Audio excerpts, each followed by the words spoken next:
Hey, how's it going, guys? So, for those of you that are really close to me, I would like all of you to be close to me, um, because the more we work together, the better chance we have to get these messages across to those who are suffering.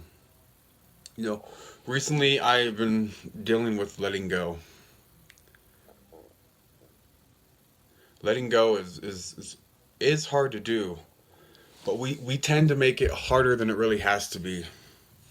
Recently, a good friend of mine,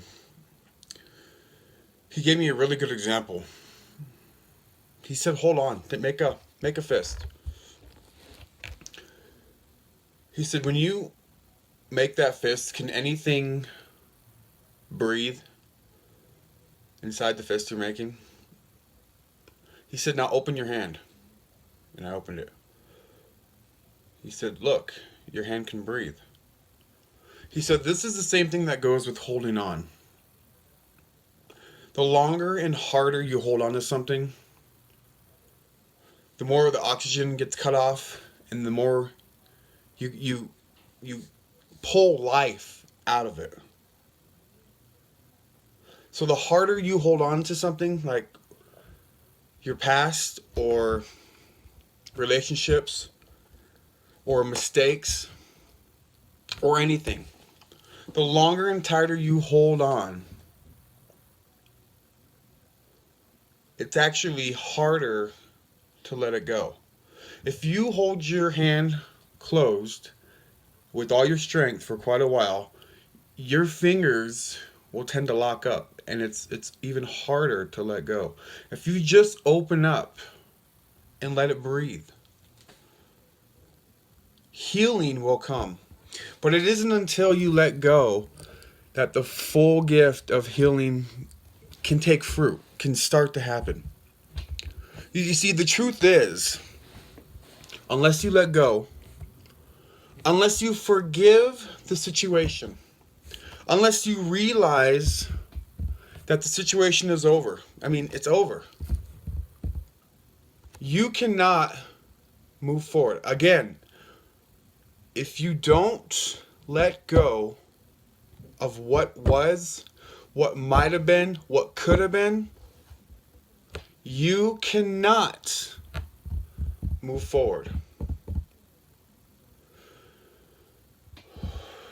You need to forget what hurt you, but never forget what it taught you. I can think of certain people who I've encountered in my life who have made me who I am today, who have made me want to be a better man, who have lit a fire inside of me.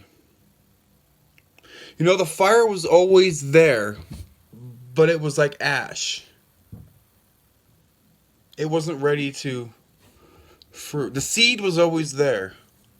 God puts a seed in all of us. But it isn't until we find our purpose that the seed begins to fruit. It begins to expand, it begins to grow. We begin to see our purpose. Are you holding on to something that is keeping you from your true potential?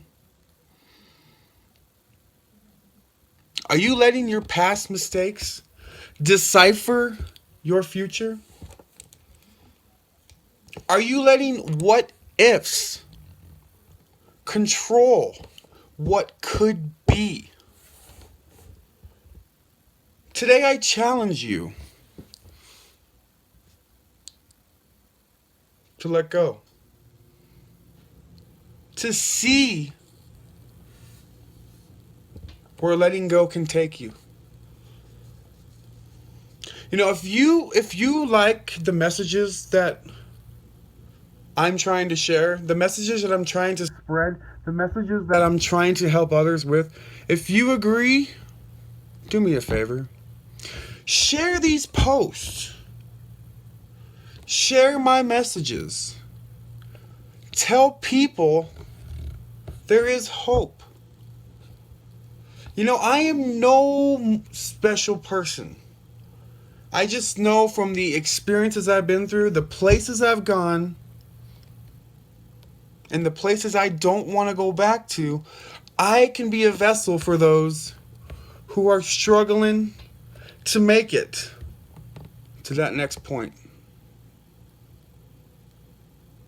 Again, I will say, good works will not get me a higher place in heaven. There is no requirement for good works. And I will say this again and again and again. The only requirement to have a seat in heaven next to the throne of God is to believe that His Son, Jesus Christ, died on the cross, bore the weight of the world, which is sin, which we're born into and we continue to do daily. Believe that He rose 3 days later, and that having a personal relationship with Him, believing that He died for you, is all it requires. There's miracles out there, and they happen every single day. Take notice. Realize that you, me, and everybody